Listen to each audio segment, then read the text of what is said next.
د افغانستان د ولسي جرګې وکیله نیلوفر ابراهیمي د ژوند پټ حقیقتونو او رازونو نه مو خبرو. سلام، وخت په خیر. په افغانستان کې لږ خلک د خپلې مینې راز رسوا کوي. ښځینه خو په دوی کې بیخي مستثنا دي. په دوی کې یوه د ولسي جرګې غړې نیلوفر ابراهیمي ده. نیلوفر په یو ټلویزیوني مرکه کې د خپل ژوند کیسې او لوړې ژورې بیان کړي دي. د پښتون ون ټلویزیون د جالبیت له وجې مهم ټکي دلته له خپلو لیدونکو سره شریکوي. نیلوفر ابراهیمي په ولسي جرګه کې د بدخشان ولایت استازې ده. هغه هم په تیره دوره کې استازې وه او هم یې د نوي پیل شوې دورې د استازیتوب مقام ګټلی. نیلوفر د یاد ټلویزیون له کاکټوس خپرونې سره په مرکه کې وویل چې 43 کلنه او کورنۍ لومړنی اولاد ده. د ولسي جرګې دغه غړې ماشومه وه چې پلار یې ورک او د مړي ژوند درک یې معلوم نه شو. هغه له ماماګانو سره په کابل او مزار شریف کې لویه شوې. د منځنۍ دورې تر کچې زده کړې په کابل او د لیسې او پوهنتون هغه په بلخ کې کړي. هغې د بلخ پوهنتون له طب پوهنځي څخه د فراغت سند اخیستی او نسایي ولادي متخصصه ده. د ولسي جرګې دا غړي وایي چې په ماشومتوب کې پلار په اړه ویلي و چې دا به ډاکټره کیږي. د دې په وینا د طب پوهنځی د پلار لپاره لوستی او سیاست ته یې ځکه مخه کړې چې پلرنی نیکه 3 دورې د ظاهرشاه په وخت کې د پارلمان وکیل و. نیلوفر ابراهیمي وایي دی ورور نه درلود او مور یې افسوس کوي چې کاشکې زوی وای او د نیکه سیاسي نوم یې ساتلی. د دې په خبره سیاست ته د همدې لپاره ګام واخیست چې د مور ارمان پوره کړي. نیلوفر طب او سیاست یې د یو بل مرستندوی ګڼي او وایي د ډاکټرۍ پر وخت د درملنې ترڅنګ خپلو مراجعینو ښځو ته د دوی د ذهني روغتیايي لپاره نورې سپارښتنې کولې څو له خپلو حقونو خبرې او د لاسته راوړلو لپاره یې هڅې وکړي.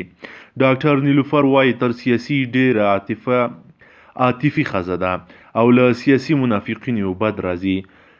نیلوفر ابراهیمي نه یوازې د ولسي جرګې د ریاست په ناندریزو ټاکنو کې میررحمان رحماني ته په رایې ورکولو پښیمانه ده بلکې په ټوله کې د جرګې اوسنۍ دورې ته ناهیلې ده. هغه وایي د ولسي جرګې د ریاست ټاکنې قومي شوې وې او ډیرو موکلینو د ریاست څوکۍ ته د پښتون نومان کمال ناصر اصولي هغه ویډیو کلیپونه ورلیږلي وو چې د نورو قومونو خلاف غږېدلی. د دې په وینا موکلینو ورڅخه غوښتي وو چې رحماني ته د اصولي پر ضد رایه ورکړي. هغه د دې ترڅنګ چې اصولي د دې په خبره د تعصب له کبله ښه نه راځي رحماني ته هم په رایه ورکولو پښیمانه ده. نیلوفر ابراهیمي وایي د ولسي جرګې اوسنۍ دوره دومره د اندېښنې وړ ده چې پرې تېرې دورې وکیلانو به خلک شکر وباسي. له غني او عبدالله څخه نارضایتي وښودله. نیلوفر ابراهیمي وایي له ولسمشر غني او ډاکټر عبدالله دواړو څخه د حکومتولۍ له کبله ناراضه ده. هغې د دې پوښتنې په ځواب کې چې دغه دوو سیاستوالو ته له 10 څخه څو نمرې ورکوي وویل ایله 5 نمرې ورکړم.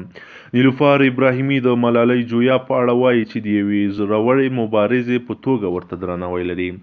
د جنرال دوستم په اړه نظر دا دی چې هغه خپلو خلکو ته بریالی سیاستوال دی. 2 ځلې میینه شوې وکیله نیلوفر ابراهیمي په دغه مرکه کې د خپل شخصي ژوند په اړه د ډیرو افغانو ښځو او حتی نارینه‌وو برعکس په ډاډه زړه وغږېده.